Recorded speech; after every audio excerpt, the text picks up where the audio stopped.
శాస్త్ర సాంకేతిక రంగంలో చైనా మరోసారి తన ఆధిపత్యాన్ని చాటుకుంటోంది. ఇప్పటివరకు మానవ సృష్టికి సంబంధించిన అనేక ఆవిష్కరణలతో అందరినీ ఆశ్చర్యపరిచిన చైనా ఇప్పుడు మరో అద్భుతమైన ఆవిష్కరణ దిశగా అడుగులు వేస్తోంది. సాంప్రదాయ సరోగసీ పద్ధతులకు ప్రత్యామ్నాయంగా కృత్రిమ గర్భాశయంతో రోబోలు మానవ శిశువులను కనే సాంకేతికతను అభివృద్ధి చేస్తూ చైనాకు చెందిన కైవా టెక్నాలజీ ఈ రంగంలో విప్లవాత్మక మార్పులకు తెరతీసింది.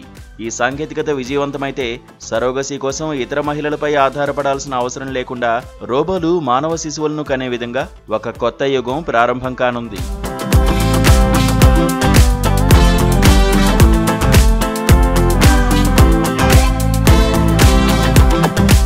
సాధారణంగా సంతానం కలిగని దంపతులు సరోగసీని ఆశ్రయిస్తారు. దీనిలో అనేక సవాళ్లు ఉంటాయి. ముఖ్యంగా ఇది ఖర్చుతో కూడుకున్న ప్రక్రియ కావడంతో పాటు చట్టపరమైన, సామాజిక, నైతిక సమస్యలు తలెత్తుతాయి. భారతదేశంలో వాణిజ్య సరోగసీపై నిషేధం ఉండడం వల్ల ఈ ప్రక్రియ మరింత క్లిష్టంగా మారింది. ఈ నేపథ్యంలో చైనా ఈ కొత్త ఆవిష్కరణ సరోగసీకి సంబంధించిన సమస్యలను తొలగించే అవకాశం ఉంది. చైనాకు చెందిన కైవా టెక్నాలజీ ఈ కొత్త సాంకేతికతను అభివృద్ధి చేస్తోంది. ఇప్పటికే కృత్రిమ గర్భాశయం తయారీ పూర్తయిందని, దానిని రోబోలో అమర్చి పరీక్షించే పని మాత్రమే మిగిలి ఉందని కైవా టెక్నాలజీ అధినేత డాక్టర్ హాంగ్ కీఫెంగ్ చెబుతున్నారు. ఈ ప్రక్రియలో ప్రెగ్నెన్సీ రోబోలో ఒక కృత్రిమ గర్భాశయం ఉంటుంది. ఇది మానవ గర్భాశయం మాదిరిగానే సృష్టిస్తారు. ఈ గర్భాశయంలో శుక్రకణం, అండం కలిసి భ్రూమణంగా మారి తదనంతరం శిశువుగా వృద్ధి చెందుతుంది. ఈ ప్రక్రియలో శిశువుకు అవసరమైన పోషకాలు, ఆక్సిజన్, ఇతర అవసరమైన రసాయనాలు పైపుల ద్వారా అందిస్తారు.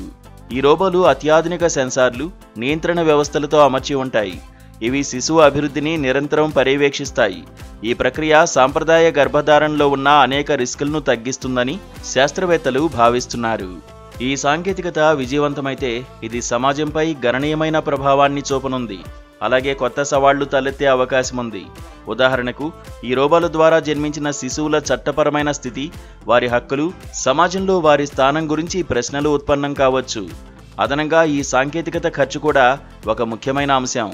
ఒక్కో రోబో ధర సుమారు 1,00,000 యువాన్లు, భారతీయ కరెన్సీలో 11 లక్షల రూపాయలకు పైగా ఉంటుందని అంచనా. ఇది సామాన్యులకు అందుబాటులో ఉండకపోవచ్చు. ఈ ప్రోటోటైప్ వచ్చే ఏడాది మార్కెట్లోకి వచ్చే అవకాశం ఉందని కైవా టెక్నాలజీ తెలిపింది.